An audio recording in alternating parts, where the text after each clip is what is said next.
येते, चांगलं खाल्ल्यानंतर माणसाला ताकद येते, तसंच चांगलं बोलल्यानंतर सुद्धा वाणीला ताकद येते.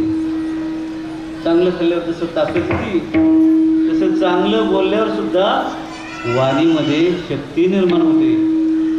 चांगलं बोललं पाहिजे म्हणून त्या जिभेवर आपलं कंट्रोल पाहिजे. माणसं म्हणतात ना, अरे जिभेला जरा लगाम लाव, लगाम लाव म्हणजे काय, जिभेला हाडच नाही तुझ्या. म्हणजे याचा अर्थ काही पण बोलू नये, काही बघू नये. तुम्ही ऐका रे कान माझ्या विठोबाचे, आणि जर घ्यायचंच असेल ना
संजय महाराजांनी अतिशय समर्पक प्रमाण दिले. घे घे माझे वाचे गोड नाम विठोबाचे, किंवा मना तेथे धाव घेई राहे विठोबाचे पायी. हे मना, इकडं तिकडं धावू नको सैराट. तुला जायचंच असेल, धावायचंच असेल तर परमेश्वराच्या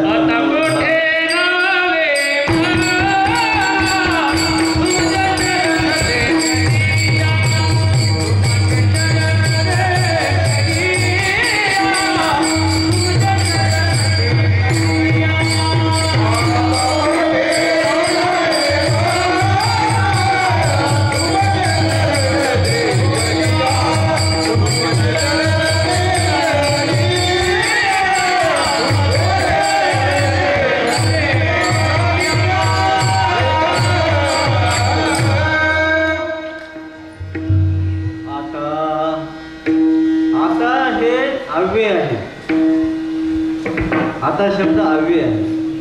ज्या शब्दाला विभक्ती प्रत्यय लागत नाही त्याला अव्यय म्हणतात. म्हणजे अव्यय न व्यय इथे अव्यय, ज्याच्यात कधी व्यय म्हणजे बदल होत नाही ते अव्यय आहे. आता शब्दात कधीच बदल होत नाही बघा. आताला विभक्ती प्रत्यय लागत नाही. आता वर्तमान काळ, भूतकाळ, भविष्यकाळ तिन्ही काळात सारखंच चालतो. म्हणून आता आता आता कधी वापरलं जातं? एखादी गोष्ट संपली आणि दुसरी गोष्ट सुरू करायची अशा संधीच्या वेळेस आता शब्द वापरला जातो. दिवसभर काम केलं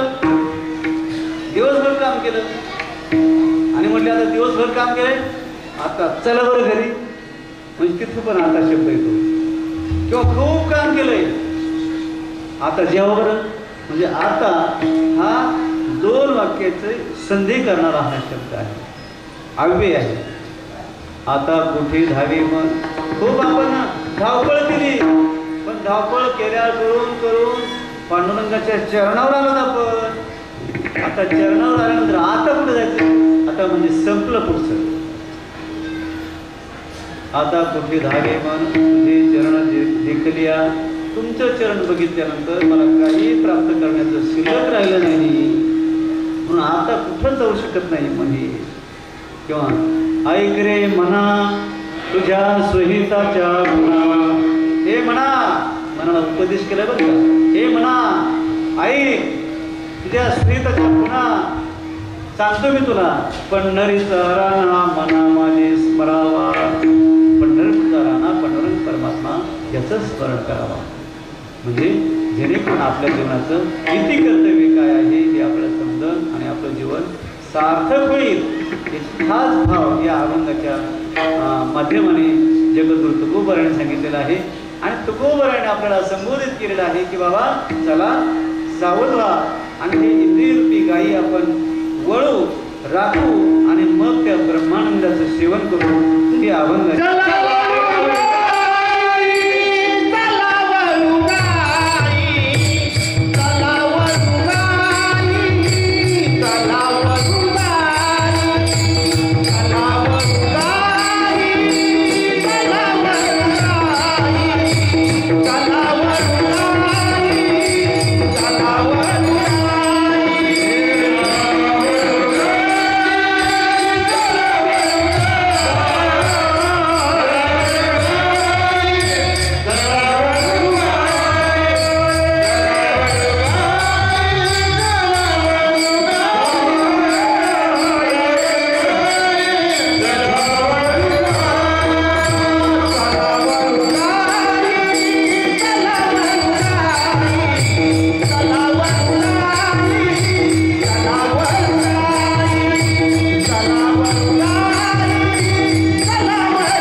त्यांनी चांगलं साहस केलं, सुंदर चाल म्हटले.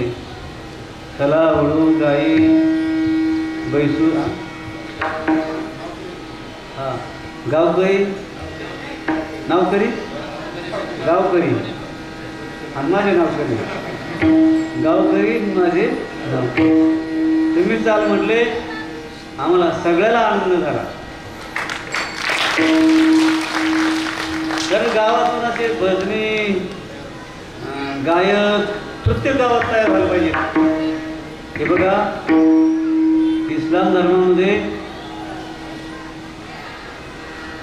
धर्मामध्ये मदरसे ठिकठिकाणी आणि त्यांचे लहान लहान मुलं ते मदरसेमध्ये शिक्षणासाठी घालतात, धर्माचं शिक्षण.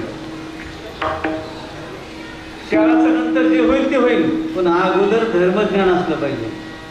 म्हणून आपण सुद्धा आपले लेकरं हे जे गावोगावी आता वारकरी संस्था सुरू झाल्यात ना, त्या संस्थेत आपले मुलं आपण घेऊन घातले पाहिजे, प्रवेश दिला पाहिजे.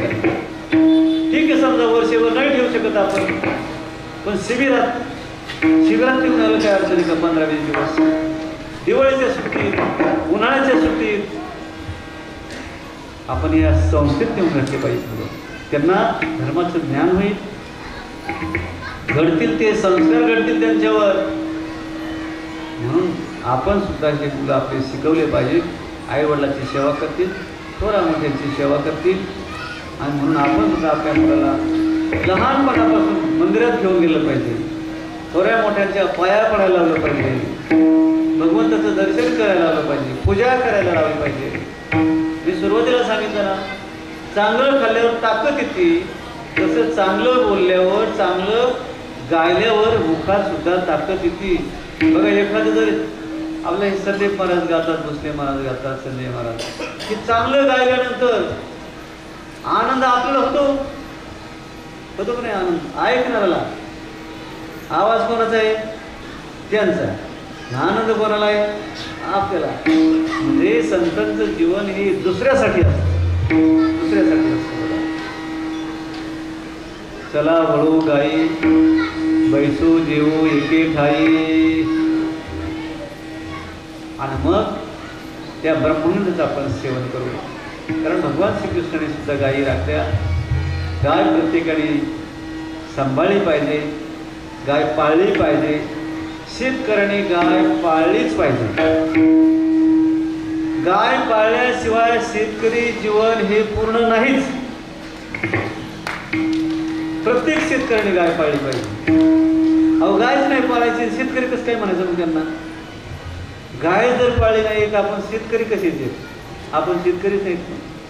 म्हणून प्रत्येकाने, माझी तुम्हाला सगळ्यांना प्रार्थना आहे, प्रत्येकाने कमीत कमी एक गाय पाळा. ज्याच्याकडे गाय नसेल ना, त्याला मी घेत असतो ना गाय, मी देतो गाय. आणि गाय फुकट नाही. गाय बिचारी दूध देते. आणि दूध जरी नाही दिलं तिने, खाटी जरी असली तर तिच्या पाठीवरून हात फिरवायचा, रोज पाठीवरून हात फिरवायचा. गायीच्या, गावरान गायीच्या पाठीवरून जर हात फिरवला तर माणसाचा बीपी संतुलित राहतो, कंट्रोलमध्ये राहतो. BP, high BP. आता मला तर हाय बीपी होता, हाय पॉवरच्या गोळ्या सुद्धा होत्या. पण तारकेश्वर गडावर गोशाळा झाल्यापासून मला बीपीच राहिला नाही. मला शुगर पण होती. मला शुगर किती होती? 390 शुगर होती मला. हो, मला इन्सुलिन चालू होतं. इन्सुलिन 3 टाईम घ्यावं लागायचं. इन्सुलिन म्हणजे स्वीट वाचायची स्वतःच. आणि 17 युनिट होतं इन्सुलिन.